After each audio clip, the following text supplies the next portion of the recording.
Story RH, le podcast RH qui ne vous raconte pas d'histoire. Bienvenue à toutes, bienvenue à tous. History is made of stories.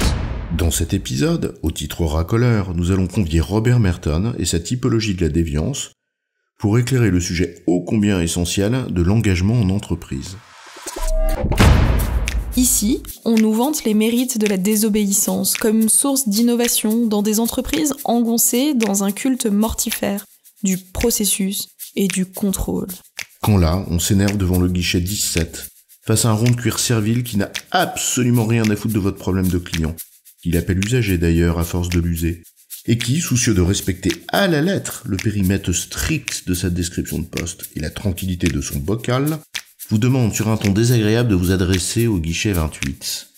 Quand ce n'est pas celles et ceux qui sont contre tout, absolument tout, et qui le crient fort, le clament, le vocifèrent, en se drapant dans leur indignation, ou celles et ceux qui, de guerre lasse, ont baissé les bras, fatigués d'avoir lutté contre des moulins à vent. L'engagement des uns, des unes et des autres revêt bien des différences. Pourtant, dans l'entreprise, sans cet engagement constant, sans faille, de l'intégralité du corps social, il n'y a pas beaucoup des transformations qu'on espère qui verront le jour.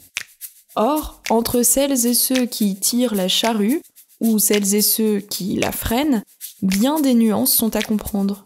Et c'est là où Robert nous éclaire. Bon, c'est quoi l'histoire qu'il nous raconte, ce fameux Robert ? L'engagement des uns n'est en effet pas l'engagement des autres. Tous les Roberts, même s'ils font la paire, n'éclairent pas. Tu as le Robert qui vocifère et le Robert qui éclaire. Le Robert qui vocifère, Robert, Eugène, Louis Bidochon de Binet, le mari à la Raymonde.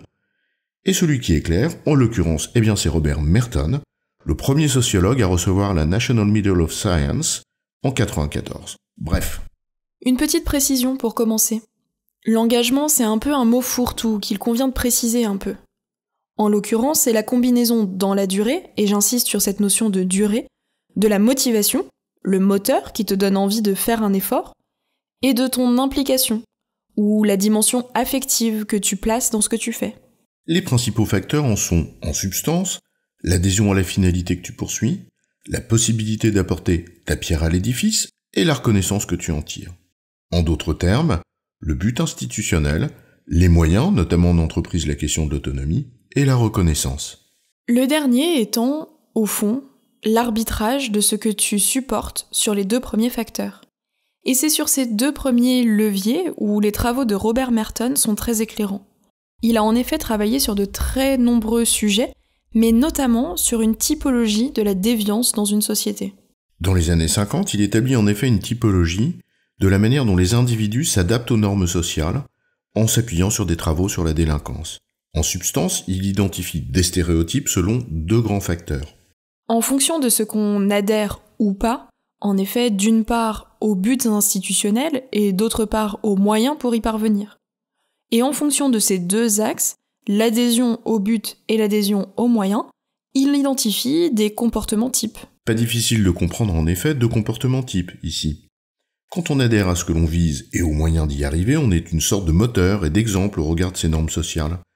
Est-ce ça qu'on appelle un ambassadeur en entreprise, ou cette dimension de leadership partagé, ou de communityship chez Anne Mintzberg ? Robert Merton, lui, les appelle les conformistes. Pas difficile non plus de se figurer celles et ceux qui n'adhèrent ni à l'un, ni à l'autre. Merton en distingue deux catégories. Celles qu'il nomme évasion, ils n'adhèrent ni à l'un ni à l'autre, mais ne s'opposent pas farouchement. On les connaît dans nos entreprises. Ils tirent au flanc en veillant à ne pas prêter flanc. Genre pas vu, pas pris. On n'en fout pas lourd, on se fout du tiers comme du quart du projet, des méthodes, etc. Bref, on fait son boulot, pas très bien, mais on n'entre pas en conflit ouvert. Ceux qui s'opposent farouchement au but comme aux moyens. Merton les nomme les rebelles. Dans l'entreprise, ils entrent en conflit ou partent. On connaît. Les deux autres catégories, en revanche, selon qu'elles adhèrent à l'un mais pas à l'autre, présentent un éclairage intéressant au regard de notre sujet, car elles n'appellent pas, il nous semble, les mêmes natures de réponse. Il y a d'abord la catégorie que Merton dénomme innovation. Les personnes qui adhèrent au but que l'on poursuit mais pas aux moyens d'y parvenir. C'est ceux-là au fond qui désobéissent parfois en étant source d'innovation, quand les procédures et les processus se heurtent à la réalité des choses et ne permettent pas en fait, d'honorer la mission qu'on vise.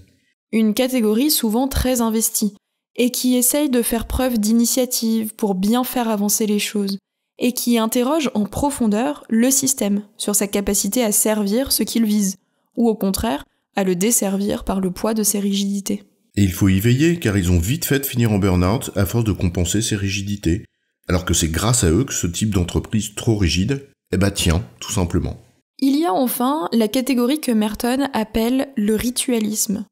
Les personnes qui n'adhèrent pas au but, mais pleinement aux moyens de l'institution.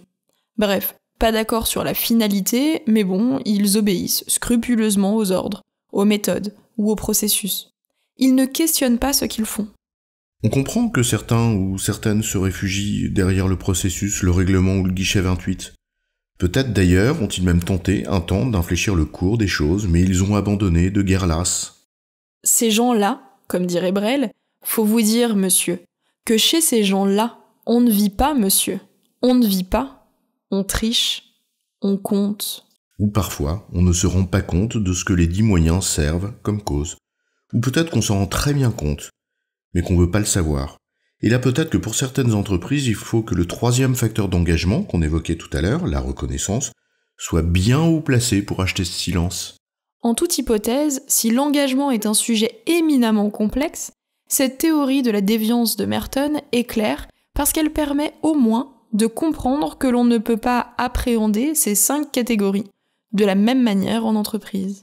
En résumé, la théorie de la déviance de Merton définit des stéréotypes de comportements individuels selon que l'on adhère au but de l'institution et aux moyens pour les atteindre. En cela, elle invite l'entreprise, comme les managers, à comprendre que tous les désaccords ne sont pas porteurs des mêmes germes.